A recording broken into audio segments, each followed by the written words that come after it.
This talk is DevOps, a love story. So hopefully everyone meant to be here. That's half the battle. I'm going to tell you a little bit about me while we figure out the slides. I love being a mom. I love making tiny humans. I have 2 right now that I know of, and then this one is due in about a week. And I did not, however, like being a stay-at-home mom. I did that for 5 years. It was a third circle of hell, and it was the lowest amount of job satisfaction I've ever had in my life. So one day, while I was hiding from my children, locked in the master closet, drinking Merlot at noon on a Tuesday like an adult, I remembered a conversation my husband, he's a technical architect, we'd had one night. I accidentally debugged something for work for him, because at 3 in the morning, he forgot 25 years worth of things, and I just started asking logic-based questions, and after about 10 minutes, he solved the problem. It triggered memory, and I didn't know what the word debugging meant. I just knew that I had this odd sense of satisfaction that the thing worked now. And so I thought about that, and he had told me that, software development is mostly logic problems. I love logic problems. Cool, let's do this. So I Googled coding boot camp, and props to the marketing team at Georgia Tech. Theirs came up first, and I could afford it, so let's do that. The best lesson I learned during my 6-month, $9,000 coding boot camp for web development was I don't like web development. So that's neat. About halfway through my boot camp, I met a guy at a speed mentoring event. And we're chatting, and he's saying, oh, well, you don't dig. At the time, it was very front-end focused in that portion of the boot camp, and I was just miserable. And he said, well, what do you like? What have you learned that does speak to you? And I started talking to him about the things that I did actually kind of care for. And he was like, have you ever heard of DevOps? I said, no, I have no idea what you're talking about. And he said, okay, well, I don't want you to take this the wrong way. DevOps is kind of a niche, and the people who like it, they're really weird, and I just think you would love it. I thought, well, that's fair. I've met me. So I went home, hit the Googles, and started learning. And it was like, oh, my God, DevOps, as I understood it from my Googling, which is fairly on point, DevOps engineers should really be the mom of a dev team. What do? They make sure that things happen on time. You plan for contingencies, what could go wrong, and you make sure that your teams play nice and everyone works together. This really spoke to me. So I thought, okay, well, cool. I'll try to find a DevOps role. That was funny. I'm going to make a lot of judo comments, by the way. It's on the slide that you can't see. That is totally not useful right now. Forgive me if I make a bunch of, What? Yes? Do you have a HDMI? I know I do not, because I was in this room. So I make a lot of jokes about judo. I've done judo for 25 years. And I mentioned that, one, because I'll make a bunch of comments about it. I can't help it. It's, the longest relationship. I can't imagine being on the same spouse for that many years, but judo has had my heart for 24 years. DevOps has become my second great love. Don't tell my children I said that. Slides be damned. We're getting into it. Okay, so what is DevOps? Right? Has anyone had an engineering manager or a supervisor say, yeah, we should do this DevOps thing. Can you just run to the store and pick up some DevOps real fast? Can we do that? Well, it's not a thing. It's not a thing you can buy. Hey. So real fast, the funniest ADD moment at a talk was at DevOps Days Atlanta, because they're almost there. We're just going to hold together. They almost have it. It was at the Georgia Aquarium. Off my Adderall during the pollinating, when I couldn't have allergy meds either, because apparently Big Pharma hates pregnant people. And not only was I off all my meds, miserable and snotty, but the beluga whales were right there. And apparently it was mating season. Ask me how I know. And I was like, okay, what am I, Job? I can't give a talk like this. Are you kidding me? So at least there's no beluga whale in here. So DevOps is not a thing that we can go to the store and buy. Despite the title of this talk, DevOps is not a person, and Maury confirmed DevOps is not the father of this child. DevOps is a set of principles and practices. DevOps is about, first and foremost, team collaboration and communication, which we raise an eyebrow. DevOps is about tools, right? It's what automation tools, what are you using to automatically test? Forget that. The tools are all well and neat. DevOps is about teams communicating effectively and getting software updated to your end user as quickly as possible, as frequently as possible, with as few errors as possible, right? DevOps is being a stay-at-home mom, making sure that your household is running smoothly at all times and everything is accounted for. Oh, it's all right. I mean, I figured we should be on a first-name basis. You're touching my machine, and that pretty much makes us married. I'm gonna push the button now. Is that cool? I feel like it's It wants to be on there. it's adorable. Okay, so you're gonna have people in your company who want your software to be changed. Your code has to be changed frequently, right? Your developers. If you write something cool, you want that out quickly. Yeah, I do. I mean, I'm probably just a narcissist, but if I write something really cool, I want that in. But you've got to have constant uptime. You've got to have stability. You've got to have a product that's always available for your users, because if that one guy at 3 a.m. wants to use your product and can't, he's going to write nasty, nasty messages on Twitter, and it's just a pain. So DevOps is supposed to be sort of like a bridge between the members of your company who want, hey, oh, we're premature. We're just a little premature. Let's go back. Hey, oh, post-mature. Okay, so for the people on your team that need that stability, we need uptime. Great, DevOps is awesome because we're going to talk about automating testing and making sure that while, yes, we could deploy to production in 5 minutes notice at any time, which, I mean, look, real talk. I'm going to say some sexy stuff during this talk. It's going to get a little bit naughty. I can't help it, clearly. I can't help it. But that's a really sexy statement. If you automate testing and you do everything possible to eliminate human error from a human-run endeavor, I know, but still, if you do this thing, you can be able to deploy to production in under 5 minutes on a moment's notice. That's hot, okay? That is more stable than any marriage I've ever had. That is more stable than our government currently is. I mean, that is awesome. That is really, for me, that is the goal. Hey, so this is neat. However, they set it up without my speaker notes. That's awesome. Cool. Hey, anyone want to fix that while I keep talking? I'm not saying I need my speaker's notes, but they would be nice. I would buy you a drink that I can't have. Okay, so the things about DevOps in general that when I was Googling after I was told that I was a weirdo and I should look into it, that really got me were, first of all, automation. I have always tried to automate my life. I didn't have a word for it. But for example, when I was a stay-at-home mom, I had a standard grocery list on Instacart, and every Sunday morning I would get up because I don't want to take my kids to the grocery store. Just so we're clear, you know those parents that like their kids are screaming, buy me this thing, and then the parent caves? My official parenting motto is I do not negotiate with terrorists. And so I will let them scream and say no, because I said no, and I've dug my heels in, and I am the most stubborn person you'll ever meet. My 4-year-old is a close second. Her name is Anyanka. Not an accident. I didn't want to take them to the grocery store, so I had this standard list. Sunday morning, I check my pantry, see if any minor alterations need to be made before that goes to prod, as it were, right? Click. Someone come do my grocery shopping. That is now automated. I have always sought to make everything in my life as simple as possible, happen on clockwork. So for me, reading about the automation aspects, yes, all right, that's excellent. I love that. And then efficiency. It tickles me that right now at my work, my dev team, any member of my dev team, our front-end Angular person who makes things pretty, she could deploy everything to prod in under 5 minutes. Thank you. I love the efficiency. I love that things can just go. Now, whether or not they should is a different conversation, but they can, and that tickles me. It's just so much. So it's no beluga whales. I'm telling you, that was an event. You all missed out, and I wish I had it on video. It's okay. Let's click present. Mm-hmm. And then on the little wheel, little gear, yep. And we're gonna click open speaker notes.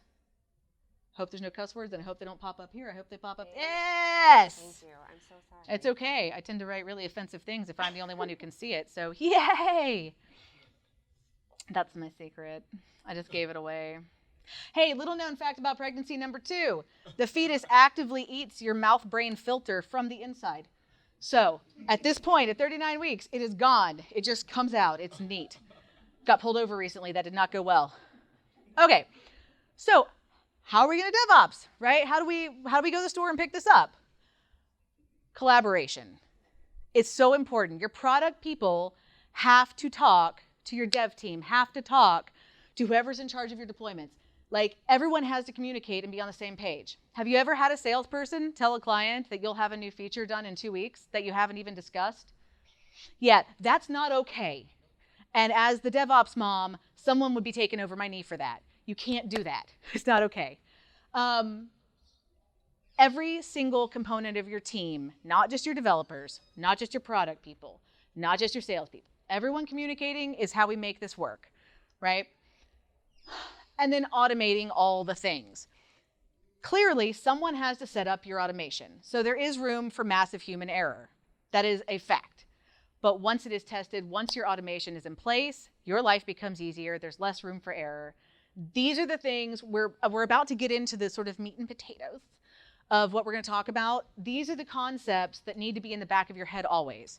How are we communicating? How are we automating and eliminating human error so we can get things shipped out faster and more accurately with 100% uptime? Everyone's happy. I just got a raise. Woo. That's sort of the goal. I mean, for me anyway. Okay. How do we get there? Continuous integration. All 4 of the things we're about to discuss involve the word continuous. And this is important because I'm told that back before I was even a wee lass, back in the dark ages, my husband is significantly older than me. I'm looking right at the cameras. And he's been in some facet of software development for 25 years. He's now a technical architect. He was telling me horror stories about when he was a lad, just starting out.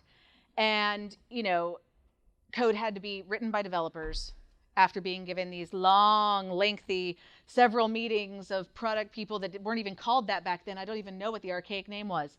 And, you finally get your code written and then QA toys with it, but doesn't tell you what they're doing. And then they kick it back and then it goes back and forth for weeks. And then, every 6 months, you massively overhaul a product. Okay, well, that's not going to work. While I have read studies, it's not that your users hate change. They don't hate change. People get angry when Facebook makes too many changes because we don't like things that don't function the way they're supposed to. And if we have decided that something ought to function a certain way, you can't just overhaul all of it. It's too much at one time. That's like a whole new husband out of nowhere. And it's like, whoa, I just got used to the old one. God, can you just reel that back? Small changes is what we're going for. Continuous integration means daily, at minimum, daily merging of new code into your main line, right? If you're working on something, you should be just constantly updating it. Once you've sort of run your local tests, your unit tests, cool, it should be going constantly in. This forces communication, right? You have to communicate about branch name conventions, how you're integrating your GitHub with your Jira or whatever productivity suite you're using. But if everyone's constantly updating and you're communicating about it, your product is constantly getting closer to a new feature more rapidly with fewer errors. Continuous testing. We love QA. DevOps people love QA people. Got to be a team effort though. There can't be a wall or a divide. Your DevOps team person, whoever you buy at the store to be your DevOps husband, should definitely, or wife, whichever, should definitely be working really closely with your QA team to automate every single test. Every time a build is run, test upon test upon test should be happening to boot anything that is not 100% grade A ready to go, right? Your QA team should be participating in writing, not only writing your automated test suite, but coming up with mock data. I mean, you should be emulating your production environment as closely as possible every time someone pushes to GitHub. That's a lot, right? That's a lot of work. Not if it's automated. If it happens in the background and a human doesn't have to do it, that's better for everyone. Continuous monitoring. This should encompass both like server monitoring and performance monitoring. Your DevOps person shouldn't just be back, hiding on their AWS console like Gollum behind a rock. Performance monitoring matters. And you shouldn't just be looking for, are we having uptime or downtime? Are there service interruptions? You should be looking for lags with loading speed. I mean, your DevOps person should be monitoring everything, again, with the end goal of looking for problems before they're really problems and heading them off, right? So if you're seeing a consistent lag at a certain time of day or from a certain region, maybe you don't have enough resource for that region when users need it. Cool, let's auto scale up. Let's do something to eliminate that before it becomes an outage issue. And then continuous delivery. So code is going to be automatically built, tested, and prepped for release to prod. So obviously you don't want to release features to production daily because your product team probably has to alert users via some sort of campaign. Hey, new stuff's coming. Because people like change in small doses with warning. And people are like baby deers, okay? So like your end user is Bambi. You can't spook them. I'm not saying we should be deploying to prod every 5 minutes. YOLO. Sometimes we do. But when it's a bug fix, we do. So not to say that you should be deploying to production every 5 minutes. There are definitely reasons to hold a feature back, to build some anticipation. But you should be able to click that button at any point in time. This is the goal. So let's talk about containers. Containers are going to help get us there. I could give you a really boring rundown on old school VMs versus, when you speak at events, you get this really cool privilege where you only have to talk about stuff you like and do. It's awesome. You don't have to be generic. You can just say, we're going to talk about Docker because that's what I work with and that's all I want to talk about. So just so we're clear. I could do this really boring discussion about old school VMs and the difference between Docker containers, but I'm going to put it in terms that made me fall in love. My home is my development environment. I am developing 2 tiny applications named Siler and Anya. They're delightful. And when my applications are running in my home environment with all of their dependencies, with their toys, their food, their snacks, their bathroom, whatever, I can anticipate my children's behavior. My applications are going to act right in my home environment where I've established everything that they need. But if I try to deploy my children to my child-free sister's house with her fragile crap everywhere and none of their dependencies, I cannot anticipate their behavior. And we're going to have some interruptions. So it makes sense as a parent for me to take a container of some sort and pack up their snacks, their toys, their books, the things they need to act right. And if I go to her house, take it with me. That's all Docker is. That's all container technology is. We're just going to pack up the things we need to make sure our applications act right when we go over to our sister's house. That's it. I should start getting into the more technical things, but there are literally a bazillion intro to Docker tutorials that are super easy. What you're going to have a hard time finding, if anyone is interested in learning about Docker in particular, you're going to find a lot of like hello world level tutorials and a lot of here's an example of enterprise application. Stop it. That in between is hard to find, right? You're going to find completely stripped down, easy tutorial, or what the hell am I reading? It's hard to find. I'm going to give you a QR code to a repo later in the slideshow that has some sort of curated articles that'll give you a little bit better than Hello World, but not quite up here. So we'll get into Docker more technically a little bit. But according to Docker, a container is a runtime instance of an image. So what's an image? So an image is just, if your container is like your suitcase, right? You're going to make this thing called a Docker file that's like your packing list. An image is just a set of blueprints saying how all that crap is going to get Tetrised into your container. Right, so if I make a packing list and hand it to you and say, hey, I need you to pack all my children's stuff, here's a list of what they need, and here's a box that looks way too small, An image is just by the way, I'm really good with spatial awareness. Here's how you're going to have to cram everything in to make it work, right? That's it. We're going to talk about images, but really, really up here because, again, there's 1,000 tutorials. Docker files are cool. These are your packing lists. They always start out with a from, and this is called a base image. So someone else's packing list. And what's cool is if you are trying to run something in a Ruby container, because you don't want to ask people to put Ruby onto their machines, but they need it to do this thing you want them to do, you could go pull from a place called Docker Hub, a magical land called Docker Hub. You could go pull a Ruby image that someone who works for Ruby has already clearly defined has the current version of Ruby in it. Cool. From Ruby, and maybe we want the latest, maybe we want any other variations. Those tags are something you can research. They just tell you what's in that basic packing list. So we've got a basic packing list, but we need other stuff. So for this one, it had a bunch of stuff specified, things that we needed. But then one of my machine learning friends tried to run some things using our standard base image with, and it errored out because he didn't have Git or DVC. Cool. All right, that's easy enough. So we go in, we edit our Docker file, make sure that we say, hey, put Git into this container. We've got whatever Docker says we should have. We've got their base packing list. But in addition to this, it's almost like when you go on Pinterest and say, the hell should I pack for my kids for Disney World because I'm not maternal and I don't know what to take. And then some nice, soccer mommy gives you a list and you're like, cool, this is a base list, but half of this doesn't apply to me and I need to add in booze because I'm an adult and I'm going to Disney World. Same thing. We're just going to add in Git to that base packing list. Some things that you're going to add in, it's just like npm packages. In fact, you can run an npm with a Docker file. Some things have other dependencies. So cool, if I want to add this DVC for him, well, we got to add in pypip, and then we've got to run, and there's a little bit of quirk to it. But Stack Overflow, as heinous as that place can be, will answer your questions eventually if you can just ignore the subtext. You can run commands, and sometimes your commands are going to be as simple as run npm start.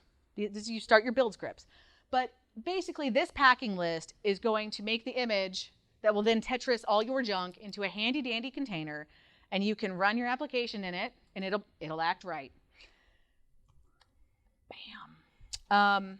What's cool is with tagging your images. So when we were doing that one, we had a base list. I added in Git and DVC for a very specific person, our machine learning guy. So it made sense to make a copy of that image, tag it with machine learning, so he knows that whenever he's writing things, because I'm not his mom and I don't write all of his files, that's not my job. I taught him how. Now he knows how to fish. But he knows to use the machine learning tag if he would like his list to be complete and have everything he actually needs. There's a lot of ways to make sure that you know what's going into your containers when you're trying to specify which one to use. This is an example of just a one-off use for a Docker container. So I wrote some demo tests. They rely on Ruby. And so I wrote this out so that our non-dev people could figure out how to run the tests. And then someone way smarter than me, with whom I work, named Terry, said, oh, sweetheart, that's adorable. You think any of the non-developers are going to do anything on that list on your README. They're not. They're not even going to try. You should probably come up with another way. So you build a Ruby container that'll do all this for them and make it easier. Now they're running Docker run on their machine after they've pulled from a repo. It's a lot easier. Other one-off uses for things like Docker are going to be if you're doing a workshop. Anyone in here have a workshop recently where maybe your environment wasn't ready to go when the workshop started and it slowed things down? Guess what? Docker helps eliminate that problem. If you're doing live demos for conference talks, what if something happens and your machine isn't recognized, like mine just wasn't, whatever? What if you have to run it on someone else's machine? Running your demos in a Docker container equalizes the environment. It'll still act right on your sister's laptop, as it were. Okay, so we've got these containers. That's cool. What do we do with them? What do you do with them? Because one, that's kind of boring, and also you don't get paid for that. So we're going to build them. we're going to talk about Kubernetes because some smart person decided there were 8 letters in between, so they call it Kates. Kubernetes, from the Greek, captain, I believe. Whatever. Kubernetes is fun. Kubernetes is the healthiest romantic relationship you'll ever have. And I'm going to stand by that sentence, and I know that all of my ex-husbands are going to see this, and I don't care. Kubernetes is amazing for one basic reason. With Kubernetes, you tell it how you want your environment to be. You tell it the state you want your application to run in, and it constantly monitors your relationship to make sure that the state is as desired. And if it's not doing what you've asked it to do, it fixes itself. Could you imagine a romantic partner where you just give it a list of like, this is my desired relationship, and your partner about every 30 minutes checks in with themselves and says, self, am I being the best partner according to this set of stateful requirements? You know, I'm not really being as attentive as is required. I should spin up more attentiveness. Kubernetes will. It is the most healthy relationship you'll ever have. Okay, I'm telling you. That's some sexy stuff right there.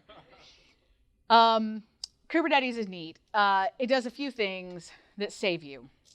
One, if you tell it to run 4 things at all times that are, we'll get into what we'll be running, but if you tell it to replace all 4 of those, it won't. It knows what's best for you. It won't. It'll only tear down 3 of them, and it waits. It keeps that one old thing going in the background so you have constant uptime while it rebuilds the others.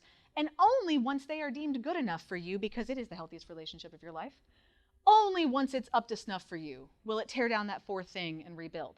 Kubernetes is great. It's always looking out for you. I mean, how many times have you asked a partner at the beginning of a party, hey, don't let me get too drunk.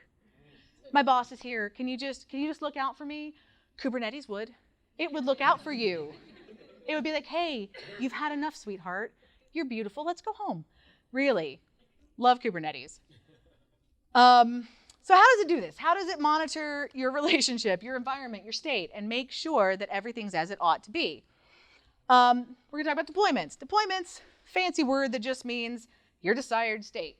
We typically specify our desired state in YAML, which, YAML, okay, don't get me started. My web development bootcamp was like 99% JavaScript. My brain does not like that at all. Do you know that there's no wrong or right way to do crap in JavaScript? It's like a free-for-all. Like, as long as the end result is met, then it's right. No. My brain needs more structure than that. YAML. You just have a key value pair, and it has to match. And oh my God, everything is just specified, and there is a right and wrong way, and if you do it right, the machine will listen, and that's all I need out of life. I just need that stability. YAML. So you're going to specify your state. You're going to tell it things like how many instances of your application you'd like running, and in what zone on your cloud computing, because I'm going to pretend that we're all on cloud now. There's no physical servers. Excellent. We're going to specify things like our nodes, which a node is just like a burner laptop. We're just going to pretend we're like 1980s drug dealers with burner laptops. Sure.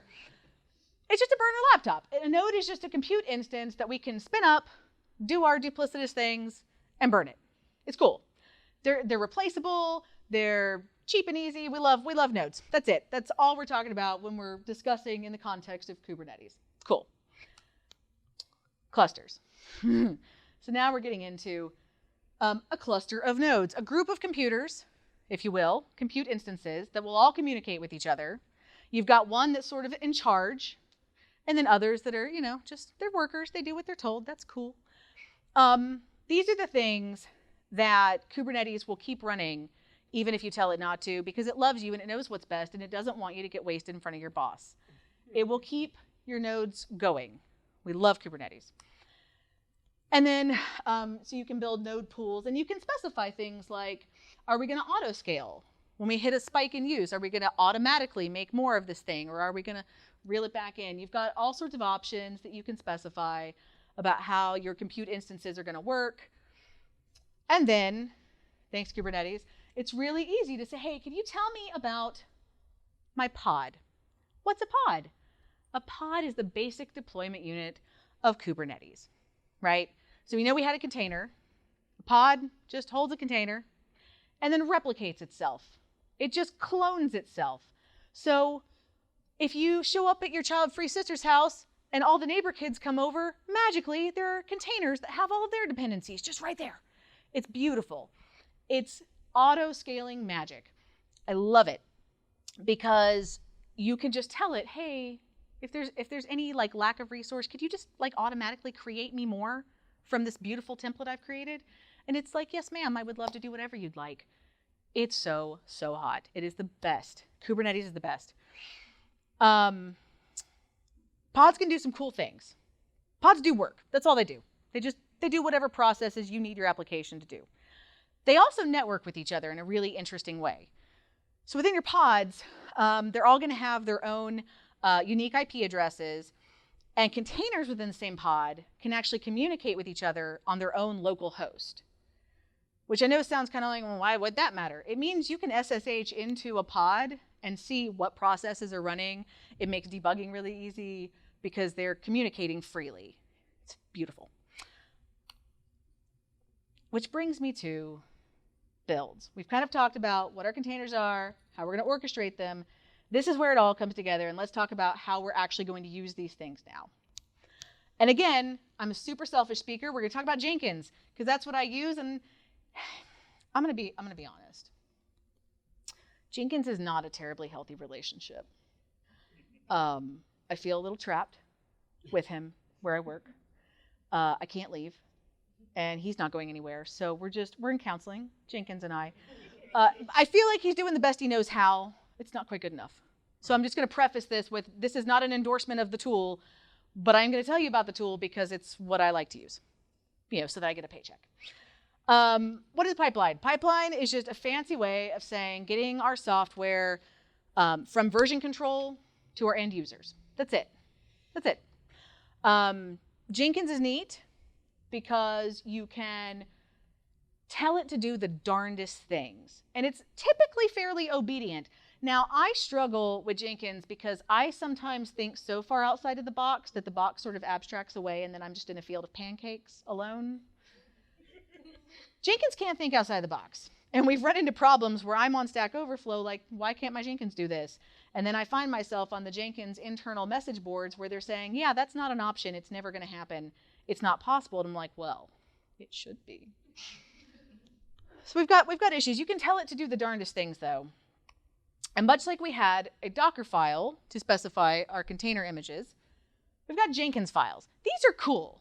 Now, I want you, for all of its faults, Jenkins files are cool because you can start out by saying, hey, if someone's pushed to a master branch, right? So obviously when you're working on code, you've probably got feature branches or team branches, or however your team segments out the work. Let's say we've got feature branches. But if someone merges into master, you can specify, do this thing. What's cool is you can run these instructions within a specified container. What does that mean? It means that if you're running a suite of tests that require something you don't necessarily need for the rest of your product, you can run a container that has those dependencies just for that one step. It will spin up a low resource, not a lot to ship out container, do what you've asked it to do, and then burn that. And you're not eating up more resources. This saves money. Now, I lack frugality as a general rule, but I'm told by the people who write my paycheck that using less resource is quite sexy to them. That's their saving money, a love story, is their talk. I take pride in saving them money, but it doesn't really give me the same tingle that automation does. You can specify if it's master, if it's not master, what you want to happen. This is sort of a skeleton Jenkins file I wrote for one of our team members because I prefer to teach them to fish than to go fishing for them. So now he gets to write his own. But I will make a template. But you can just say, okay, so if this is what we're pushing to GitHub, it uses webhooks to look for changes. This is how we're going to behave. This is what we're going to do. You can integrate with any number of, we integrate with Slack, but you can integrate with any number of alerting platforms to know if your build failed or not. which is both good and bad. I mean, if you're at work, that's good. But if you're like out drinking at the club, it sucks when your phone's blowing up saying, hey, your build failed. And I'm like, why? You can put in milestones. So this is where you go from we could deploy any minute to we're actually going to deploy. Now, this is just some code. It's in your repo. They do have a GUI. So this is what these sort of builds translate to. So especially if you have team members who are less comfortable with like the command line, most tools are going to have GUIs, but you can see, okay, so these are the stages that we're in, and this is what happened. If there's failure, they'll tell you where the failure transpired, how long things are taking, all that good stuff. Products like Jenkins are going to have constantly updating console output. So while your build's happening, it'll go through and say, hey, we're pulling this image. We're running this command that you told us to run in the Jenkins file. It worked or it didn't. You get constant feedback. Again, in how many romantic relationships do you get constant feedback on how everyone's feeling throughout the day? This is healthier. Even Jenkins is healthier. Constantly know what's going on with them. You can do some pretty fun stuff with builds. For example, you can run shell scripts in your build pipeline, which is one of my favorite things to do because I hate dirty files. I hate useless lines of code, and it drives me insane. I'm dyslexic, okay? So my goal is, especially if I'm writing a Jenkins file, I want for each step to literally have 1, maybe 2 lines. So if I can put all the junk that clutters things into a separate shell file and then just, execute that, that makes me happier because I'm a crazy person and I own that and love it. So what does that look like? So if we're on this branch, we've spun up this container, and we're going to now go ahead and run this shell script. You've got a separate file. Hey, do these things. You can specify in your builds things like environmental variables. So Jenkins and many other products like it integrate with things like GitHub, Bitbucket, whatever, GitLab. So for example, I don't have to define all of my variables. It can pull from GitHub the git commit hash, which means I can tag everything with the commit. This is a little thing until you're looking for a big problem and something that went terribly wrong, and everything is tagged with the right git commit. It makes it really easy to go back through your git and find what version caused the problem and what the diffs are. Little things like that make things easier. Your environmental tags can go from your Jenkins file to your shell files, to your Docker file. They all communicate. It's glorious. And it can also integrate with, if you're using AWS or Google Cloud or whatever, you can do things like, hey, go through this repo every time it's updated and find all of the files of a certain type and throw them in our storage bucket. One less thing for a human to do, right? Even if it only takes 5 to 10 minutes for a human to copy all of those files and throw them into storage, that's 5 to 10 minutes that you're not playing ping pong in the break room with your friends, right? That's a waste of time. Automate it so you have more ping pong time. One of my favorite things to do is to throw in little shell files that annoy my dev team. So for example, I don't like writing YAMLs. I hate it. I like modifying them, but I shouldn't have to start from scratch. So for a specific job that we run, basically every single directory within the root has to have a correspondingly named YAML. And I put this in the README, hey, just write your own YAMLs and just make sure that they're the same name. And I just run this little script just to annoy people so that if they do it, that constant feedback on how we're doing today, that really healthy emotional check-in with our awesome relationship, it'll say, hey, yeah, this has a corresponding YAML. Yep, that's passing test. Let's go, let's go. But if not, then you're going to get that. And then my dev team likes to Slack it to me and say, did you write that? And I'm like, yes. Did you write your YAML? Oh. It's beautiful. It makes me happy, and it brightens everyone's days. Literally, custom error messages brighten everyone's day, okay? A stupid error that you have to Google forever does not make anyone happier, but writing in, oh, sweetheart, you forgot to do this. Love you, mwah. We'll brighten a day. It's still a failed build, but everyone's happier about it, right? Okay. What do we talk about? So many people, when they talk about DevOps, talk about these tools. That's too many tools, first of all. That's a lot of tools, okay? That's too many fish in the sea.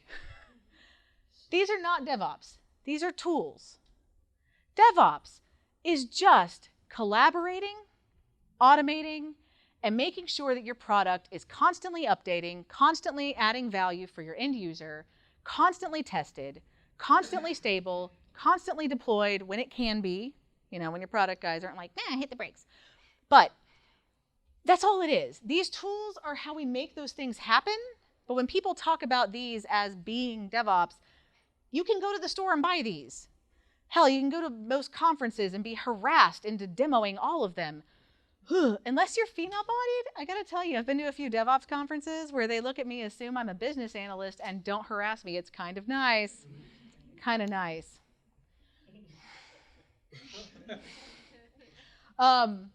These aren't it. The things we talked about, containers aren't DevOps. Containers are a way of making your life easier, making your product more stable, and making everything more dependable. That's DevOps. Container technology is just a way that we make that ideology come to life, right? Making this cycle of getting things to deployment, that's it, that's all it is. Making sure that things move quickly and are also stable is the name of the game. Done. Everything else we talked about is just a really nice, sexy way of doing it, unless you're forced to use Jenkins at work, in which case we should go have a drink together in like a week. So, yeah, that's what I look like in my real life. Yeah. Yeah, that's sort of. Oh, God, I miss you. She drank a lot. I really miss her. She's fun. It's almost over. Anyway, I really am thankful for the opportunity to present my love for DevOps to y'all. And I have no idea if we even have any time, but if we do, 2 minutes. With me, baby, 2 minutes is enough. I can answer 2 minutes worth of questions, be gentle, I'm only a year into my career, and go. First of all, amazing. Thank you. Can you tweet out a new link or something that points to example.com? Oh, did it? Oh, I should have double checked that today. Yes, I will. And by yes, I will you remind me? Yes. No Adderall. Yeah, it's neat. Anything else? Could you share thoughts on site reliability engineering versus DevOps? It's a job title. I thought that they were different, and I read a bunch of articles. We were just discussing this. They're supposed to be different. They're not. It just depends on your company and what they actually have you doing. I'm of the opinion, based on what I've seen in 1 year, so grain of salt, that every person who calls themselves either site reliability or DevOps should be monitoring site reliability. They should both care very much about performance monitoring and making sure that any hiccups are caught way early, problems anticipated ahead of time, and contingency plans put in place. It shouldn't matter what your job title is. I believe one might pay slightly more according to salary.com, so that might matter. Yeah. Do you use Docker containers in production, or is it just a dev? No, and in fact, you really want your production environment to be as similar as possible. Well, your development, testing, sandbox, whatever environments you have, as close to your production as possible. But yeah, so you can use containers at every step of development, both for your unit tests or for, like I showed in the build pipeline, having specific tasks that only happen in this particular container that gets spun up, put down. Now we're using less resources. They're handy for the darndest things. They're kind of like Swiss Army containers. Yeah. Thank you, everyone. Yay.